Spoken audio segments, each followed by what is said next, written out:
you made the comment, which got a lot of attention, saying, don't fight in your hometown and for your retirement fight in the UFC because they'll get you killed. I mean, they had my head on that one too, boy. The UFC had my head on that one.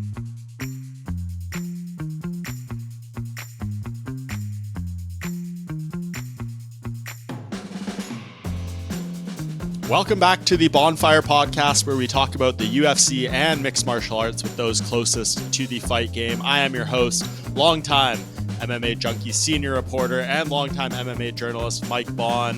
Hope everyone out there is doing very, very well. It is exciting times right now, not only for the show, but in the world of mixed martial arts. I appreciate everyone who tuned in to the last episode that we did with Kayla Harrison, a long time coming down there by the Bohnfire. I feel like the bar has been set for this show. All things are going to be tough to follow up after that. So happy and so appreciative of Kayla for having us there. I was down there with my boy, the producer of the show, Kamikaze, Abi Subban. We did some very, very great work at American Top Team over those few days after UFC 314. I'm sure some of you have already seen some of those interviews come out, a little bit of the extra content we did, but trust, there's still even more good stuff to come from that trip, and really, really enjoyed that experience. Honestly, a career highlight those few days at American Top Team, and had to take a little bit of a breather after that, a little bit of a relaxation. I thought that show with Kayla was able to keep the channel, keep the feed a little bit alive here, but we are back and we have another great show for you. Of course, just coming off UFC Kansas City, where Ian Machado Garry defeated Carlos Prates in the main event. We go into UFC Des Moines this weekend, headlined by Deiveson Figueiredo versus Cory Sandhagen. And of course, the week after, coming up soon, UFC 315 in Montreal. I will be there for MMA Junkie. A lot going on, and to kind of talk about it all, we are going to have the great Dean Thomas back on the show to discuss 5 things that are on my mind in the world of mixed martial arts. Some notable topics from International Fight Week to Machado Garry's win, Dustin Poirier's retirement fight becoming official, and so much more. So kind of sit back, relax, and listen to me and Dean hit on these 5 major topics, some other discussion as well. Appreciate Dean always being here on the Bohnfire. Please make sure to show your support, subscribe, like, thumbs up, comment, anything you can do on whichever platform, audio or video, you are consuming this on. I'm going to take a quick break and we will be right back with Dean Thomas. We are back on the Bohnfire podcast with a very familiar returning guest, is Mr. Dean Thomas. Dean, how are you doing, brother? I'm good, man. I'm good. I'm happy. I'm loving life. I'm loving the fight game right now. So let's get it rocking. Yeah, for sure. I'd hit you with 5 things we want to talk about today. Obviously, a lot going on in the sport. Had a good event last weekend, some big stuff coming up. But I feel like the big thing everyone's asking, Dean, that we have to lead it off with for thing one, International Fight Week, UFC 317 is 60 days away, 2 months away from right now, still without a main event. A very rare move. The UFC's already announced the main event for the pay-per-view after that one with New Orleans and Dustin Poirier, but it's like we still don't have the International Fight Week one. Dana said on Saturday in Kansas City is not going to be Khamzat Chimaev versus Dricus du Plessis. Where do you stand on things right now, Dean? I'm thinking you have to go Tom Aspinall somewhere in this. Like, you have to. Like, how do you not go the heavyweight champion of the world? Like, he wants to fight in the summer. I'm thinking you have to go Tom Aspinall somewhere. Now, whether that's John Jones, Cyril Gane, Derek Lewis, I don't know which one, but it's got to be Tom Aspinall versus somebody for International Fight Week to kick things off. Interesting. We hear all this story, like John Jones wants all this time to prepare and everything. Do you think, he's willing to take a fight 2 months from now, or do you think it's looking like Tom might have to defend that interim title if you were to go there? Tom's going to have to defend. There's no way John Jones accepts that fight. Now, but here's the thing. Like, he says he needs more time to prepare. I mean, it's not like he didn't know about this for the last 2 years. We knew about this. He knew about this before the Stipe fight that he'd eventually have to fight Tom Aspinall. Like, how has he not been preparing for this if he had any idea in his head that he was going to have this fight? Like, he has to be ready in his head that this was going to happen. So the more and more time that passes, the more and more I think that John is just pulling us along and may not ever take this fight.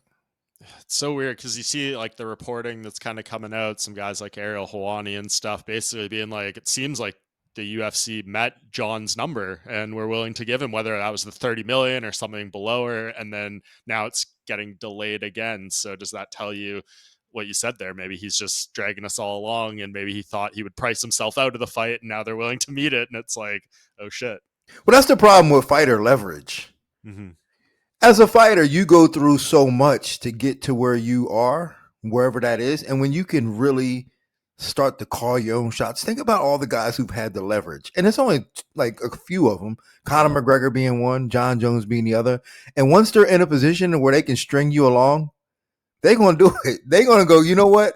After all you guys put me through, y'all going to feel this one. And they've put us through it, man. Like John has strung us along, Conor strung us along, and now we got to sit and eat it because we done gave these guys all the leverage. They done got all the cards in their hands.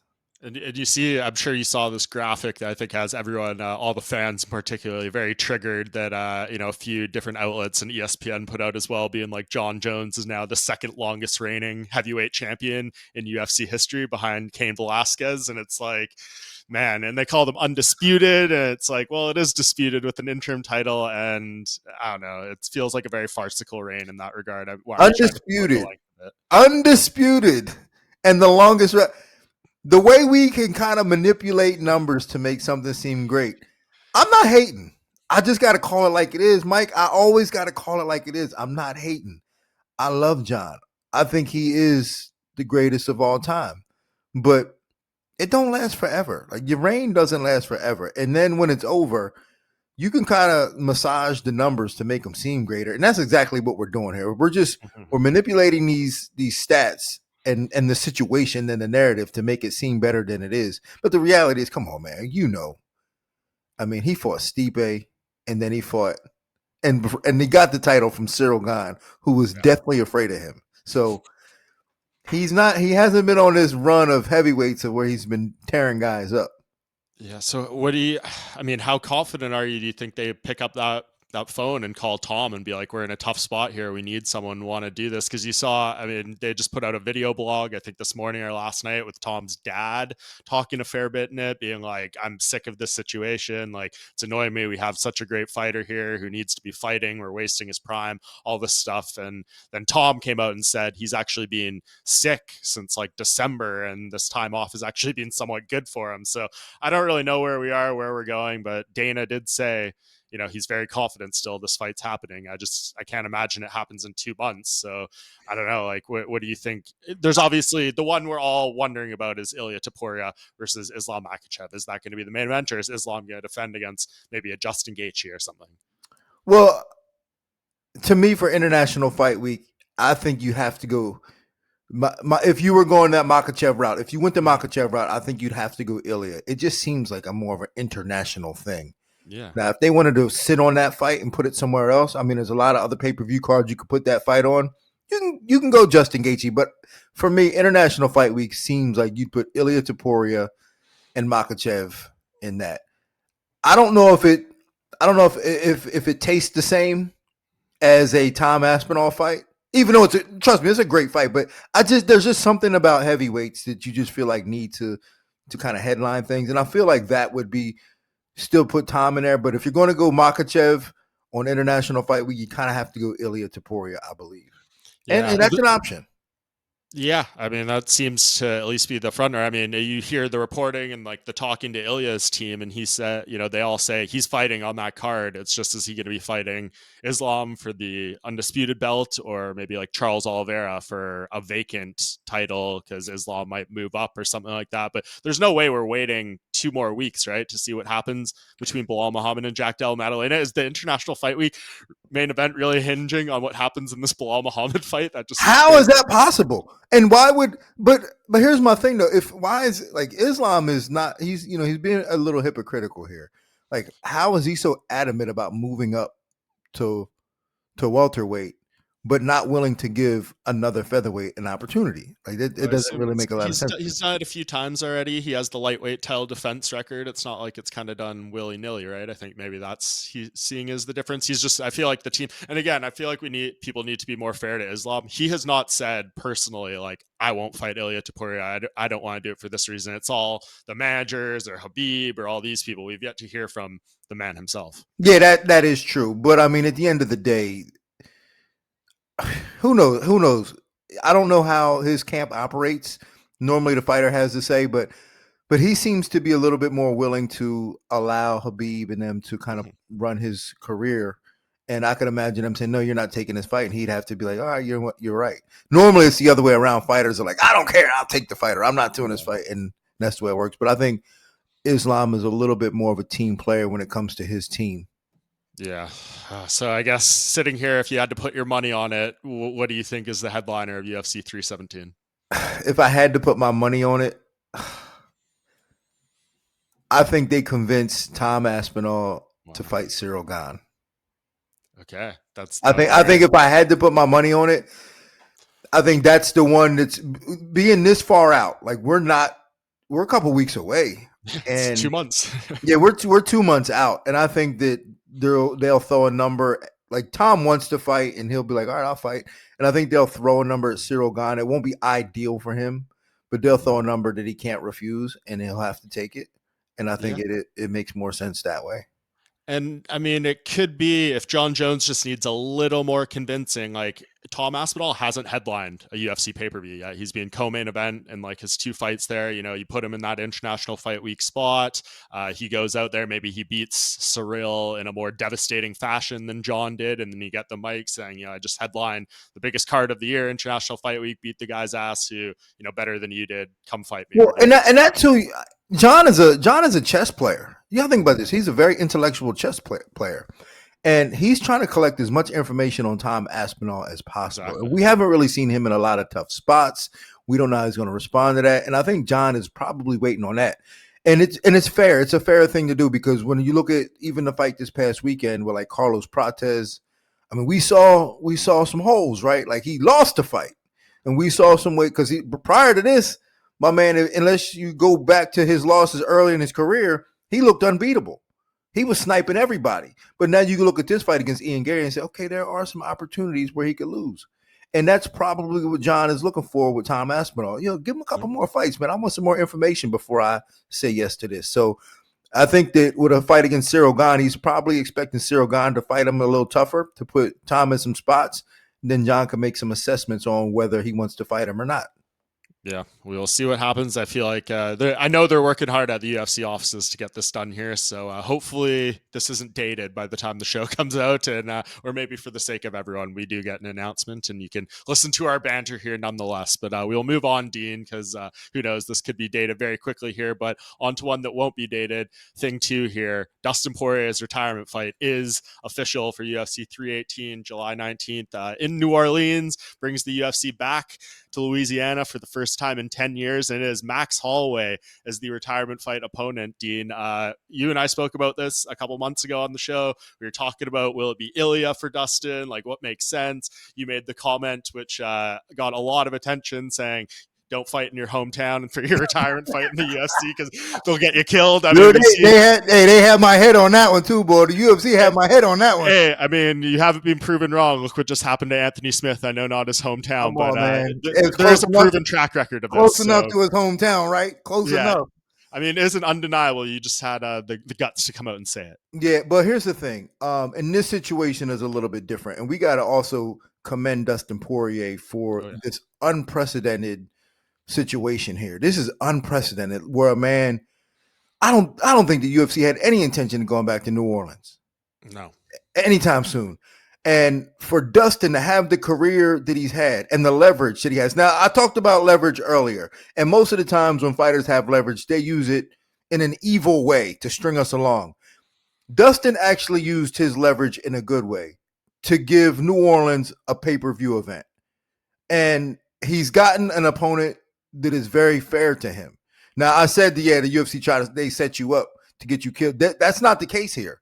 Mm-hmm. Dustin made this happen. I don't know how much influence he had in terms of logistically, but his career allowed for this to happen. That the UFC had so much respect for Dustin that they were willing to listen and say, okay, we'll put a show in your area. And they're putting a pay-per-view in his area and giving him an opponent that we can all appreciate that has so much into it, so many stakes into it. This gives Max Holloway a chance to win, and because he's got 2 on Max. This gives Max a chance to win. Then this also gives Dustin an opportunity to walk away with the BMF belt. And this is something that will really encapsulate his entire career, because Dustin was a BMF his entire career. And if he could walk away with that belt, come on, man. I mean, this is storybook. This is unprecedented activity here. And I love every bit of it. It is a very cool story. I mean, Dustin gave me the great quote in the interview we did that came out like right after the fight was announced, saying like I was Max's first fight in the UFC and he's going to be my last in the UFC. It is the longest spanning trilogy in UFC history, like 13 years and 6 months and 15 days or something between the first fight and the third fight. I think the longest one besides that was like 9 years, and that was Charles Oliveira and Nick Lentz, if you remember that very random trilogy we had. So, I actually cornered Nick Lentz in Brazil against Charles Oliveira. Nick had some moments in that fight too, man. I was like, come on, Nick, you got him. Then he got him. That's probably the most random trilogy in UFC history. In fact, those guys fought 3 times. But yeah, I mean, I don't know. Like, so you do like the opponent, you think? And Dustin told me he wanted, like, his 1A choice was the Justin Gaethje trilogy. He thought it made all the sense. His number 2 choice would have been Ilya, and he said Max was a blind side, but he met all the criteria in terms of being a legendary opponent and all that stuff. So he was okay with it. I don't think it's a blind side. I mean, maybe initially he thought that, but then when you really look at the situation, it's the perfect fight for him. Yeah. It really, like I said, he gets an opportunity to walk away with a BMF belt. It gives Max the opportunity to erase those losses, to get one back on Dustin.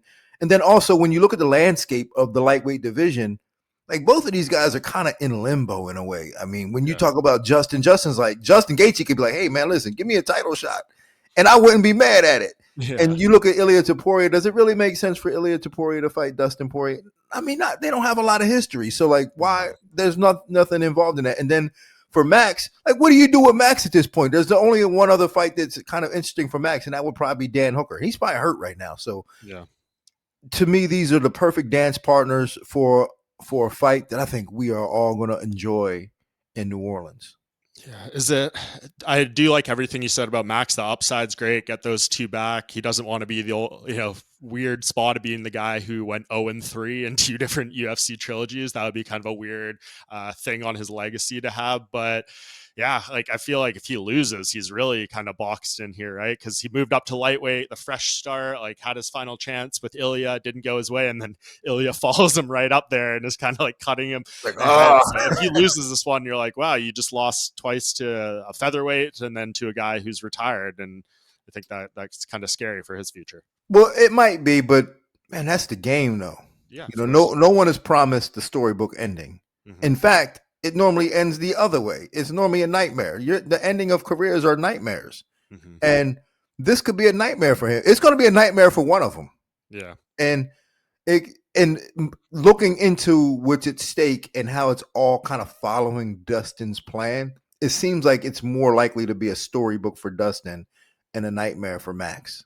Yeah. Just the way the universe and MMA universe works. Like, it's all lining up for Dustin to ride off into the sunset, and for us to appreciate him and his career based on what he's done, but also kind of culminating to this event. And for Max, it might not be good. It might not work out for him. Yeah, we'll see how that plays out. What do you think? Should this be, especially if Dustin wins, should he retire with that BMF belt? Like, should this be the last BMF fight if Dustin Poirier wins? I think so, only because the BMF belt is so limited. Everybody wants to fight for it, but because it's kind of been in the hands of lightweights, welterweights, you really alienate a lot of people who should fight for it, who could fight for it. So it's like, all right, so what are we doing with this? And to be honest with you, Mike, man, the game ain't really full of BMFs like it used to be. Right. Now we got a bunch of athletes lobbying for money, and and money fights. We don't got a lot of BMFs like we used to have. So I think they should just do away with it. Yeah, I tend to agree. This is definitely like the end of an era for this lightweights. I mean, like the Eddie Alvarez, Dustin Poirier, Anthony Pettis era, like that. Those guys are Yeah, all we've gotten rid outside. of all the real tough guys, man. The guys that would fight you for nothing. Mm-hmm.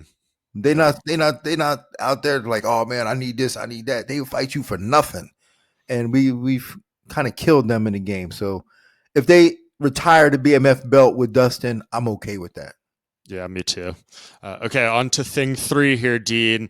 The welterweight division, very interesting right now, especially coming off the back of Ian Machado Garry's win over Carlos Prates this past weekend. So much going on here to kind of run through. He says he is going to be the backup for the title fight in less than 2 weeks at UFC 315. Dana White confirmed that.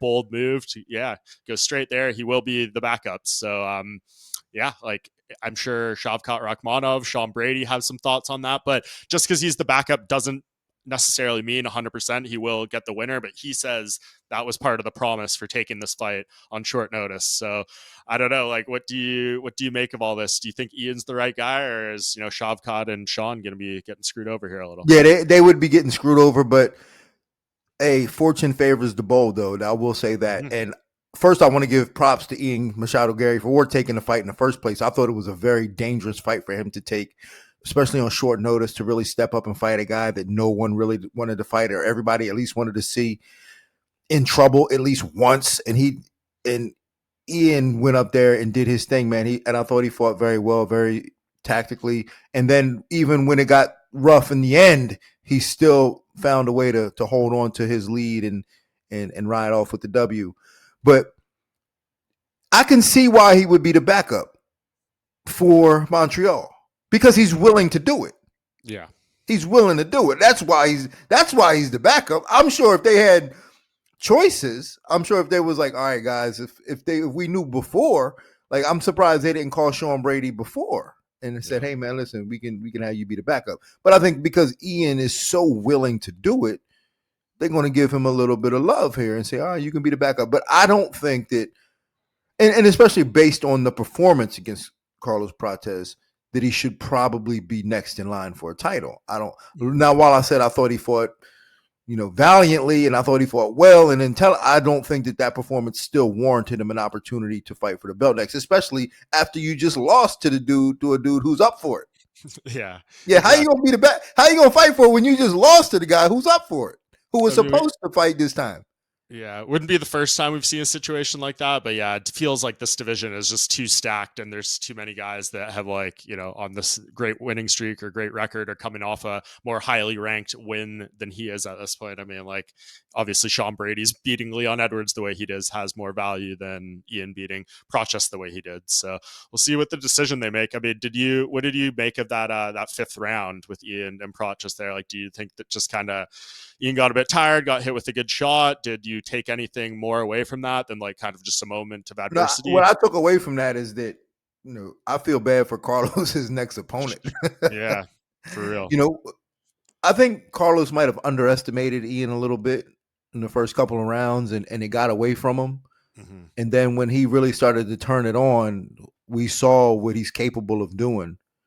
And I think that had he did that in the second round, take the first round to collect his data and then turn it on in the second round, I think Ian might have been in trouble. So my biggest takeaway in that fight is Carlos's next opponent is probably going to have a rough night, going to have a long night.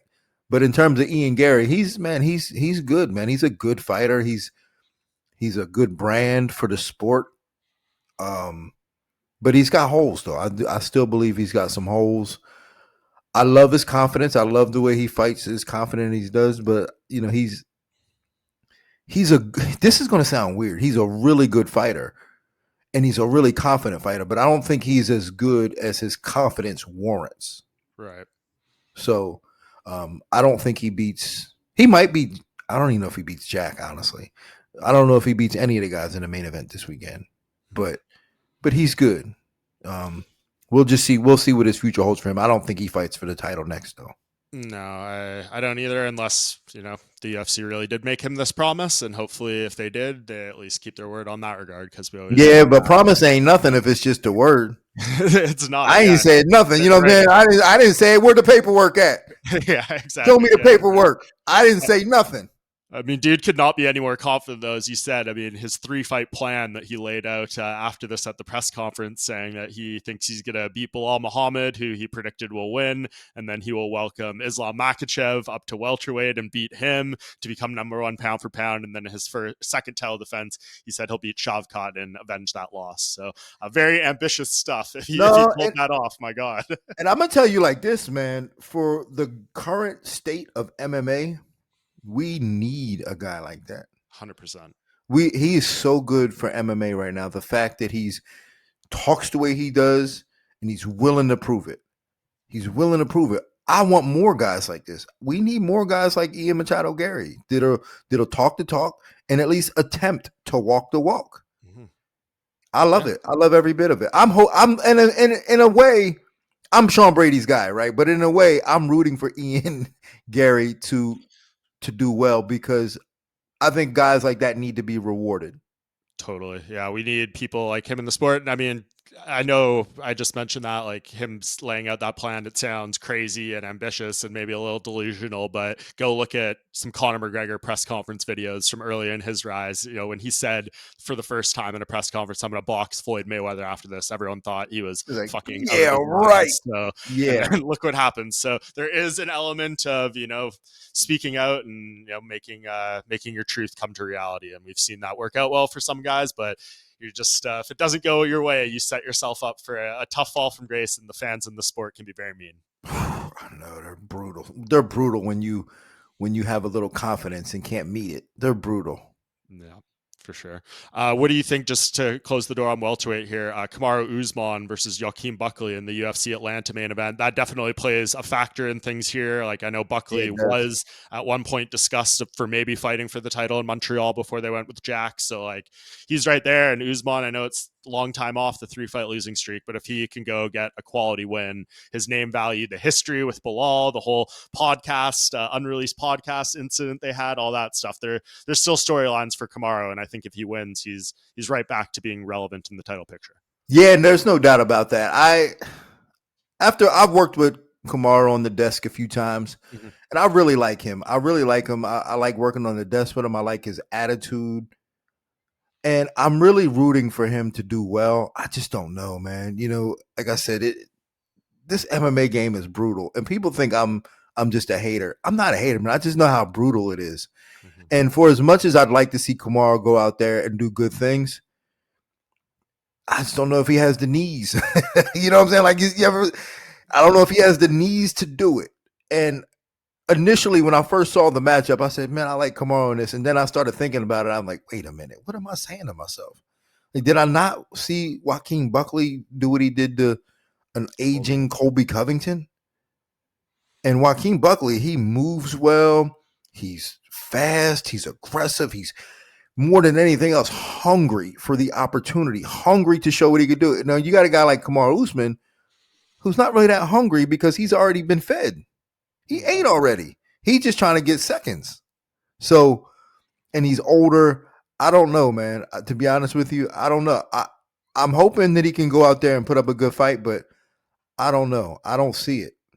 Yeah, it's a tough one for sure, and Buckley's looking real good, but who knows if Usman, there's so many things you could look back closely. Like, he looked really good, I thought, on short notice in the Hamzat fight. You can make an argument he should have won the third Leon fight. It was close, especially with the point deduction, stuff like that. I thought he won the third fight against Leon for sure. And then of course, he was beating Leon pretty good up until that head kick. So it's like, it's not as bad as it looks on paper, but like you said, all the tread on those tires is just, you can never put it back on, and those knees are in a rough spot. And you don't get younger, and you get older exponentially as time goes on. Like, it's exponential, and the time off might have hurt him. I don't know. It might have helped him. It might have hurt him. We're going to have to find out, but it normally doesn't work out well. Yeah, it's just the way the sport goes, man. I mean, look at like that clip. I know it kind of went viral a little bit from their podcast with Israel Adesanya, where they're all like laughing that they've lost 3 straight, and they're out there, and you're like, these are some of like the legends and the greatest fighters in the history of our sport. But to kind of see them all sitting in that room and being in like a relatable phase of their careers was an interesting thing to see Well, for sure. so I was with Tyron throughout his whole run, the good and the bad. When Usman did him in, Colby Covington did him in, Gilbert Burns, Vicente Luque, and I was with him, and all these guys was in the back laughing and having a good time. And I told myself, "Oh, y'all just wait. It's coming. Just wait. Just wait." And it hit him. Look at him now. I said, "Just wait." And now they in the same spot. Yeah. I mean, this transitions perfectly into thing 4 here. I mean, Anthony Smith has his final fight on Saturday. Obviously, like I think it was good and cathartic, and like gave him the closure after everything that happened in December, losing his coach and his good friend. Like the emotions of the walkouts between the two fights could not have been any more different. But when you look back at this, the way the fight went and everything, like besides him getting one last paycheck, was there any value in having this final fight? No, I wish for our sakes as fans, I wish he just went out swinging and just got knocked out cold. Right. And just went out trying to really win hard. And maybe got tired in the process or just knocked out cold in the process. But it just I don't like when on guys their last fight just don't have a lot of energy or enthusiasm, and like he didn't really like he had a lot of you could tell he was enjoying the process and the moment of it being his last fight, but I don't think he really enjoyed it being his last fight. Yeah, And I wish we had saw that, but it's hard because when you have 50 fights, like how do you really get up for it? Like you don't really get up for it. It's hard. Like he was in a tough spot of even taking this. Now he couldn't say no to the paycheck and the opportunity to do it one more time. But the opportunity to do it that last time, I wish he had really just went out and was like, you know what? Like he shouldn't even have trained. Honestly, he shouldn't even have trained. He should have just said, you know what? I'm just going to go out there and just start throwing blows and just see what happens. And then just went out like that.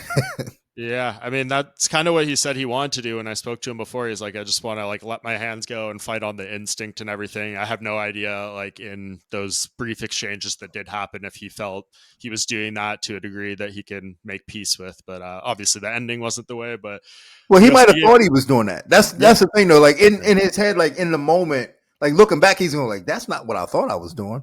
But in his head, he might have thought he was doing that. But it's not. That's not the reception I got from it. The reception I got from it was like, you know, he was pitter patting, and then when he got elbowed in the head, it just started to deteriorate. But I wanted to see him just go out and just like bite down on his, as we say in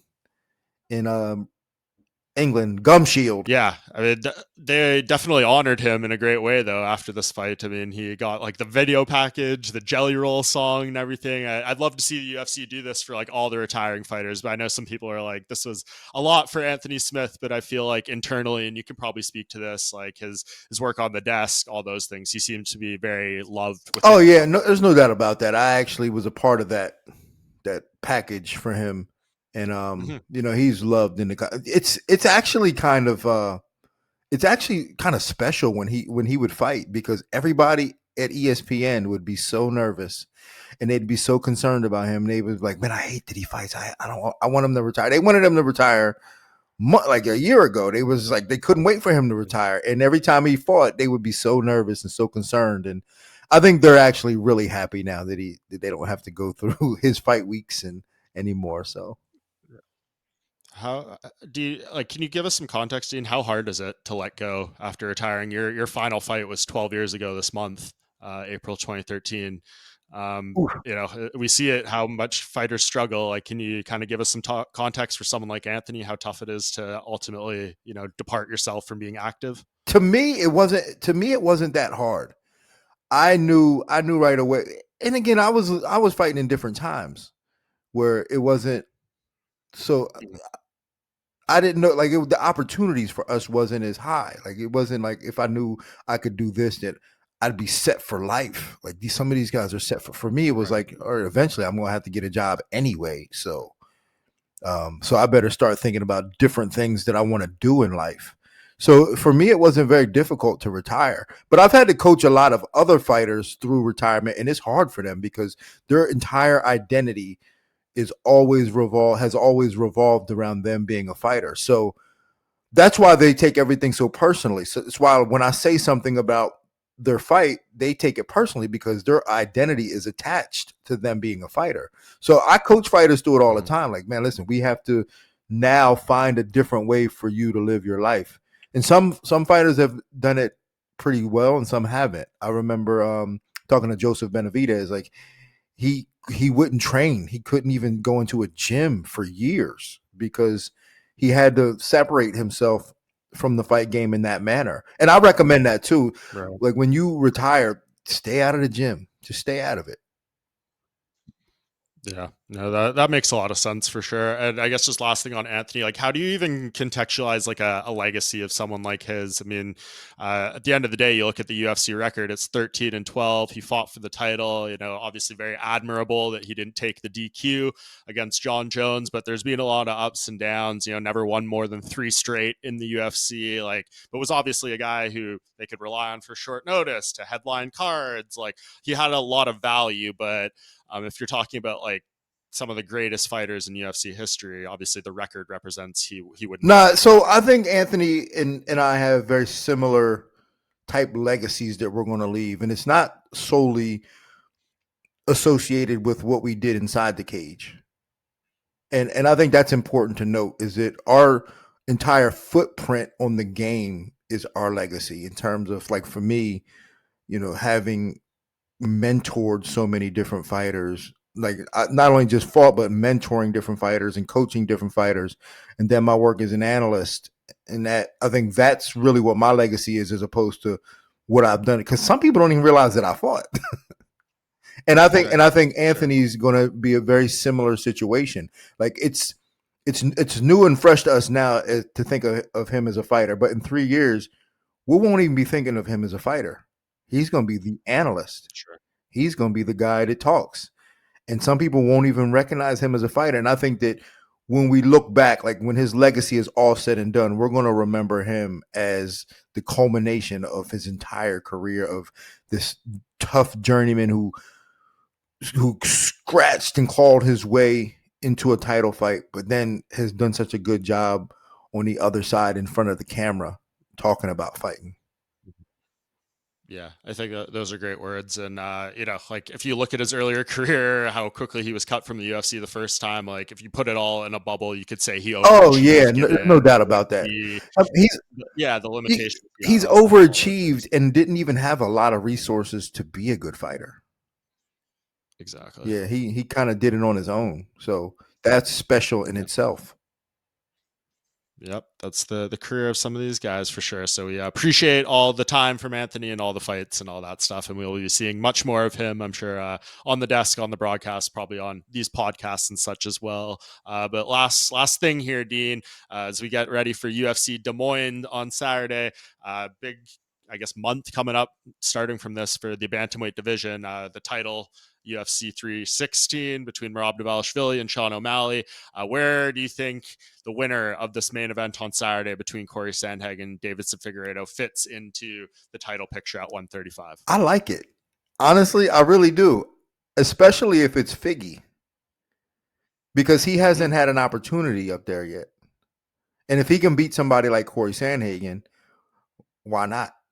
Why not? Like Cory Sandhagen has had a couple opportunities to show his stuff, and he still deserves another one. There's no doubt about that. But I do feel as though the winner of this should get a crack at it. I think that they're both good, and Figgy hasn't had a crack at it like that, and I think that with a good win, especially if it's exciting, and both guys are really dynamic. Both guys have the ability to do something great inside the octagon. And I think that if they do something great inside the octagon, not only do they deserve it, but I think they should call for it to really get the fans behind that.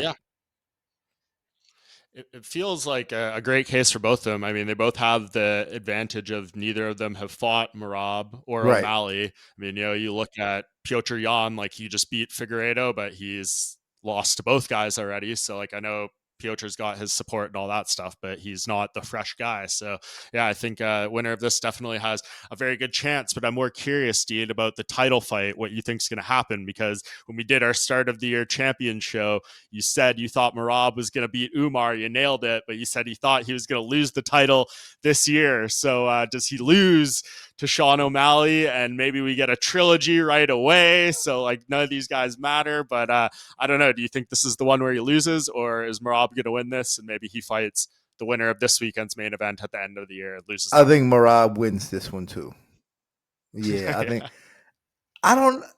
When I look back at the first fight against Sean O'Malley, I thought Sean was better on the ground than what he showed. I thought he was better, and Mhm. he didn't do well on the ground against Merab. Like his jiu-jitsu didn't hold up, and that was a problem for me because I thought like if he got taken down, that his jiu-jitsu would hold up a little better, and it didn't hold up. And I don't know within this amount of time that he can do differently for his jiu-jitsu to really hold up if he gets taken down.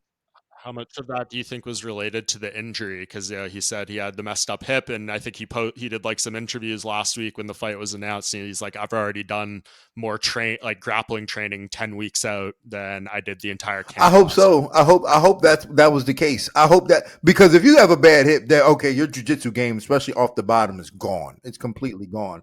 So there is some validity to that. So if that's the case, then I give him credit for that. So I'll give him a little bit more of a chance. But if that's not the case, if he can't do better on the ground in terms of his movement and his leg work and just being able to hold off Merab a little bit better if he gets taken down, he don't stand a chance. Does Merab deserve any of the same criticisms people were giving Alex Pereira before his fight? This dude is cage side at every single UFC event, no matter where it is. It seems like he's there with cornering. Like, I'm sure, he's training, he's working hard, all that kind of stuff. But, like, we talked about it with Alex Pereira, this guy being everyone. Does Merab deserve any comment on that, or is it not going to become a thing until maybe he loses It's and never people a thing start trying until to it's a find him? thing, but I don't think it's a thing at all. I mean, he lives in Vegas. I always see him at the Apex. He's at the Apex. Sure. To me, it speaks to their dedication to the fight game.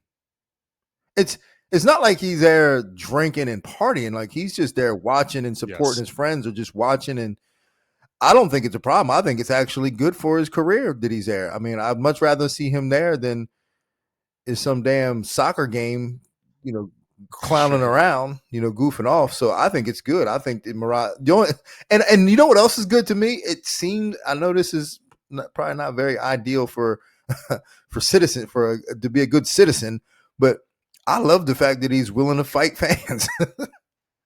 Yeah. I like it. He's willing to fight That's anyone, it my seems point. like. He's not Yeah. he's not he's not discriminating who he's ready to throw hands on. So I like it. Yeah. I just saw a clip of him jumping over the little barrier at the arena, going up to step into a dude who was trying him. I like it because he's man. Listen, you talk trash, you can get it too, and he treats Mhm. everybody the same, whether it is a fan or a fighter, and I like it. He does, yeah. The impulse control is not there much for Merab, even when it comes to protecting himself. Nope. As we know, it's for better or worse. He'll cut himself open. He'll jump headfirst into a lake. We know all the goofy Merab stories, but nevertheless, Dean. Before I let you go here, just I didn't include this one on my list of things, but you're obviously headed to Des Moines this weekend to corner Gillian Robertson, my fellow Canadian who's fighting Marina Rodriguez. This feels like Gillian's biggest fight yet. Do you kind of get that Yeah, I sense as think so. well? I think this is an important fight for her in terms of putting her name in that conversation for a title. This is the moment where she can show everybody that she's ready for it. And I think it's good for her. Timing is right on this. Timing is right. I spoke about it earlier with other fighters. That sometimes like your timing, that's the end of it. And then but I think the timing is right for her. Like she's had some losses that were good for her to let her know where she needs to work. It wasn't right for her. But now the timing is right. I think she's got a really tough, gritty opponent to fight. But I think the timing is right for her. and I'm looking forward to it on Saturday. I'm not. Sometimes I used to get nervous for her fights because I knew I was like, I don't know about this, but I'm really excited for her to go out and showcase her skills and then call out the next person. And I think if she can get one more in a good way, I think she could be fighting Weili Zhang afterwards. Yeah, please. I mean, the strawweight division is begging for something interesting, a new face, something like that. And I think Gillian would be a very fascinating contender there. And feels like it's all being done the right way now, right? Like, I feel like something you really emphasized with her earlier on was just like fight as much as you can, which she did. She was very active, but I assume with strawweight and the weight cuts, as you move higher up in the rankings, it all gets more tactical now in terms of the. Yeah, it does. But the way we train, man, we train for her skill set to just constantly keep improving, to be better every time. Because I know that, and I said, you know what, everybody you fight is going to try to avoid the takedown. So we have to be better. We just have to be prepared for that and be better. And I don't think she really was bought into that early. She was like so desperate, like I have to get the takedown to win. But that's not the case anymore. That's not the case anymore. It's not that you have to do you don't have to do anything. You got many ways to win. So let's just see let's just see what opportunity presents itself, and we're going to attack it from there. Yeah, I'm looking forward to that. Continue to see the rise. We need a Canadian UFC champion. Because them men over in Canada right now, I don't know what is going on with the fellas. What's going on with the fellas in Canada right now? I don't know. We'll have to see. I mean, I think our highest ranked hope is Ayman Zahabi, and he's obviously got a big spot against Jose Aldo coming up at UFC. Listen, you can always count on Gillian Robertson and Jasmine Jasdavicius to hold it down for Canada. Yeah, let's go. We got both of them coming up here. All right, Dean. Well, I know you got some other stuff to do before you head out to Des Moines, so I very much appreciate the time and you being back here on the Bohnfire. Make sure everyone follows this man on social media and, of course, his great work on the UFC broadcast, ESPN, the podcast, everything you do, Dean. You are a credit to the sport, so I appreciate you being here. Again, I will take a quick break and be right back. All right, my man. Peace. And that does it for another edition of the Bohnfire podcast. Thank you once again to Dean for his time. Always appreciate him being here. Definitely a routine guest on the show at this point, but it's been a couple months since we spoke. A lot going on. And of course, as I mentioned, those comments he made about Dustin Poirier's retirement fight and the opponent and all that stuff. Had to circle back and get his opinion now that it was booked. Appreciate everyone for tuning in to this week's episode. Everyone have a very nice week. Relax, enjoy yourself, be safe. And then until next week, we will see you back here by the Bohnfire.